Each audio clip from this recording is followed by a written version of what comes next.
l'industrie, c'est avant tout un outil ergonomique, c'est-à-dire que plus qu'un outil de positionnement implantaire dans une courbe d'apprentissage d'implantologie, c'est un outil ergonomique qu'on utilise et qui va nous simplifier les procédures dites complexes, c'est-à-dire pose d'implant et mise en place d'une prothèse immédiate. Parce que la planification pré-implantaire, plus elle est pertinente, plus elle simplifie le travail post-implantaire de prothèse, et donc de gain de temps. Vous avez montré les résultats finaux. Voilà, c'est là, les embrasures sont au bon endroit, il n'y a pas un pâté de résine, c'est stratifié.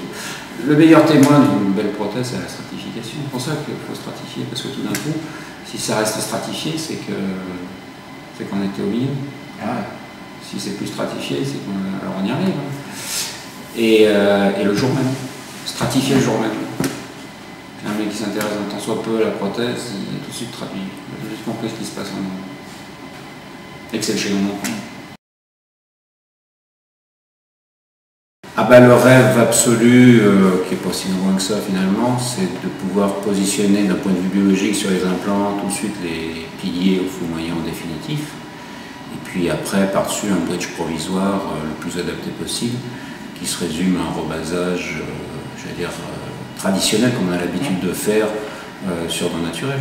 Et là, on a une qualité esthétique du bridge, une facilité de polissage du bridge qui fait qu'on rentre dans un outil ergonomique pointu. Bah, il est à trois niveaux, à mon avis. Il est d'abord biologique, parce que moins on reviendra sur l'étage implantaire, alors moins sur un temps chirurgical ou le supracrestal, comme j'ai l'habitude d'utiliser, indubitablement sur le juxta-osseux, moins on reviendra titiller le complexe épithélio-conjonctif et osseux par des agressions mécaniques d'un pilier qui se serre et se décèle, ou se serre et se dessert. C'est indubitablement un atout biologique. Après, il y a aussi un terme de coût pour le patient. C'est-à-dire qu'à un moment donné, s'il investit sur un jeu de piliers, c'est toujours moins cher que deux jeux de piliers. Bien sûr. Donc il y a aussi un contrôle des coûts qui se complète aussi, parce qu'on disait en introduction, avec l'ergonomie. C'est-à-dire qu'à un moment donné, si on gagne du temps sur les chirurgies, on a des chirurgies moins longues, plus reproductibles, avec des échelles de coûts contrôlées, on pourra offrir cette alternative à plus de patients. La perception que j'ai eue du cas traité, c'est qu'effectivement, il y a un fort potentiel d'économie de temps avec un niveau qualitatif de la prothèse finale plus élevé. L'expérience que j'ai eue, ou la non-expérience que je n'ai pas voulu maintenir sur la chirurgie guidée, c'est qu'à un moment donné, un positionnement d'implantaire, certes intéressant, avec une bonne expérience clinique, un pied à coulisses est 10 fois plus précis qu'un guide chirurgical. J'en resterai intimement persuadé. Par contre, ce qui est intéressant, c'est le workflow complet, c'est-à-dire qu'à un moment donné, une étape, plus une étape, plus une étape, plus une étape, mis dans un rationnel d'ergonomie, là ça devient intéressant.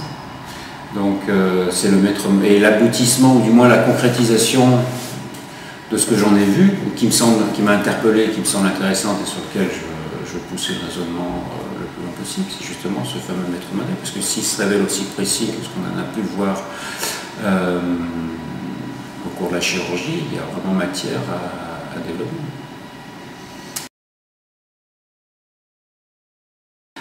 À un moment donné, si on arrive avec ces maîtres modèles, donc via la chirurgie guidée, à sortir des piliers définitifs avec des bridges provisoires stratifiés, polis, joliment finis, on va avoir une alternative, j'allais dire, dans l'approche de traitement et de l'arbre décisionnel financier du patient, c'est-à-dire que finalement, au lieu du bridge complet qui va te coûter tant d'euros, ou de l'overdenture qui va coûter tant d'euros, il y a une situation intermédiaire où on va pouvoir proposer aux patients des réhabilitations fixes avec une temporisation sur des bridges provisoires en résine cuite bien finie qui peuvent garder 2-3 ans. C'est-à-dire qu'entre à l'instant T, vous avez je ne sais pas combien d'euros à sortir pour une réhabilitation fixe ou l'overdenture, c'est l'un ou l'autre. Alors que là, à un moment donné, c'est ok, il y a une décision thérapeutique à prendre à l'instant T parce que l'édentation est là, ou vous ne supportez plus l'édentation, que sais-je, et on peut vous trouver une solution intermédiaire où vous pourrez petit à petit finir vos prothèses complètes fixes, mais sans avoir à sortir un budget complet à l'instant T. Donc c'est énorme pour le patient. Ah oui, c'est-à-dire que si on prend des chiffres, une overdenture complète haut et bas, je ne sais plus, je vais dire des bêtises, mais c'est entre 10 ou 12 000 euros si on fait complet haut et bas. On va parler par maxillaire, ce sera plus simple, on va être à 6 000 7 000 euros. On va faire un bridge complet fixe sur 6 ou 8 implants, ça va être 15 ou 18 000 euros. Si tout d'un coup on est au milieu, qu'on met un bridge provisoire fixe sur 6 implants avec des piliers définitifs, ça va être un budget de 10 000 euros. Et 2 ans après, c'est 7 000 euros. Donc pour un patient qui a la volonté profonde de retrouver des dents fixes, c'est quand même humainement intéressant, parce qu'on n'est plus là à dire voilà, pas d'argent, pas de dents.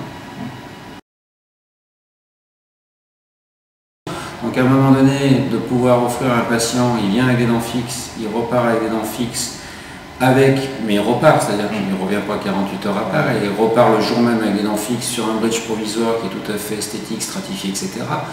Je veux dire, c'est un progrès ergonomique, c'est un progrès dans l'offre thérapeutique, c'est un progrès dans la prise en charge psychologique et humaine du patient. Donc, oui, c'est un progrès. Donc tout part de ce maître modèle, et c'est la fusion du DICOM et du STL qui permet ça.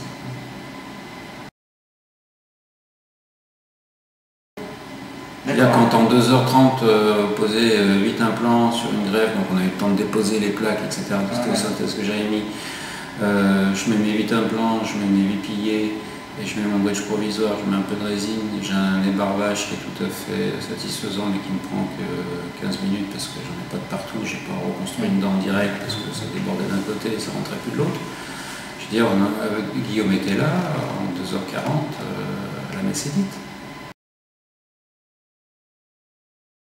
Je veux dire, vous pouvez même vous amuser à prendre, je vais prendre mes fournitures cumulées, je prends, voilà, je vais me mettre juste un coup horaire de travail, et là, vous faites chuter les prix. Vous n'êtes pas dans le low cost au sens négatif du nerf, vous êtes dans le progrès technologique qui permet de contrôler les coûts, mais en posant des implants Straumann, en mettant des piliers de CFAO zircone, en faisant de la prothèse provisoire stratifiée. Voilà, donc ça veut dire qu'à moins de 300 euros ou 300 euros facturés, on peut intégrer un pilier définitif. Donc ça veut dire que pour le patient, à un moment donné, par rapport à un traitement où il n'est pas en mise en charge immédiate, le delta, ça va être le coût entre le bridge complet stratifié et l'appareil complet immédiat. Parce qu'il n'y aura pas d'autres pièces. C'est ce qu'on disait, moi je pense que le guide chirurgical dans un modèle économique, si en 2h30 ou 3h on sort ça, je veux dire le surcoût du guide et de la planification, si on a un peu mal, on ne la facture pas. Parce qu'on la retrouve, elle nous est payée ipso facto par le temps gagné. Donc ça, à la limite, on peut se permettre de ne pas le facturer parce qu'on est remboursé par le temps économisé. C'est un modèle économique qui tient à mon avis. Puis après, biologiquement parlant, parce que dans l'absolu, les bridges provisoires, enfin on devrait toujours passer sur des bridges provisoires sur un peu. Parce que la cicatrisation osseuse, c'est 3 semaines, c'est 6 semaines, c'est 2 mois en fonction de la situation. Et si on veut parler esthétique et stabilité, le tissu conjonctif, ça sera toujours 6 mois. On pourra même pouvoir charger une semaine, il faudra toujours, si on veut avoir une maturation des tissus mous, c'est 6 mois dans l'absolu. Bon, ça soit tous dessus, mais si tout d'un coup on a un bridge provisoire où le patient est en situation terminale en termes de volume, d'esthétique, c'est simplement le matériau qui est résine au lieu d'être céramique, encore une fois, on élève le niveau, parce que tout d'un coup on peut se permettre d'attendre 6 mois avec des dents fixes. Donc oui, c'est cette réponse ergonomique qui doit... c'est comme ça qu'on coupe le pied c'est par réponse technologique. La première patiente, en fait, a été partie pour garder son appareil jusqu'au bout, puis une fois elle me dit oh, j'en ai marre l'appareil, je ne supporte plus, puis elle est orale, je vais écouter, me faire bénéficier d'un progrès technologique planétaire. Non, enfin oui, en robe, bien sûr. Et là, elle était consciente, elle était contente, parce qu'il y avait l'ingénieur, il y avait tout. Les patients sont très... le patient, pour répondre plus globalement à votre question, les patients sont très sensibles à cette espèce d'apport technologique à leur service. Ils sentent tout d'un coup, enfin pour le praticien c'est toujours valorisant, puis pour eux ils se sentent importants, ils se sentent importants, ils sont importants. Oui, mais ça va être formulé à la centre d'intérêt patient, c'est-à-dire que c'est lui dire on a une méthodologie qui va nous permettre dès le jour de la chirurgie de vous délivrer une prothèse qui est quasiment en situation esthétique et fonctionnelle terminale. Ça c'est un bénéfice patient. Caractéristiques, le patient il s'en fout. Il faut lui en parler des caractéristiques. On va utiliser un guide issu de la technologie 3D, etc. qui va lui permettre, mais si vous ne concluez pas par le bénéfice pour lui, donc lui, il faut le transformer, il faut lui parler en bénéfice, et le bénéfice, c'est qu'il vient avec des dents fixes, il repart avec des dents fixes qui sont le plus esthétiques possible. Un truc qui semble intéressant, qui m'interpelle, j'ai une petite expérience là-dedans, donc je vois assez rapidement les trucs, c'est du temps perdu. Ça bouge pas mal en ce moment dans ce domaine. Il faut effectivement qu'on arrive à définir un protocole crête dentée, crête édentée. Donc extraction, implantation immédiate ou implantation sur crête cicatrisée. Définir un protocole pour les crêtes déjà édentées, définir un protocole pour les crêtes dentées avec des extractions stratégiques et implantation immédiate, mise en charge immédiate complète. Je pense qu'effectivement, si on arrive à valider les multibases, il faudra utiliser les multibases Straumann et monter des piliers CFAO, soit zircone pour les zones antérieures, soit titane pour les zones postérieures. Je ne sais pas si on tiendra le choc mécaniquement en termes de publication, si on fait des zircones postérieures. Bridge provisoire arrobasé.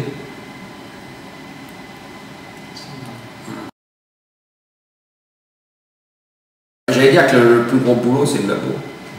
Parce que moi finalement, j'ai récupéré un guide, j'ai fait ma planification, j'ai récupéré un guide, donc il faut vraiment des labos formés et j'allais dire un peu autoconscient pour délivrer un travail.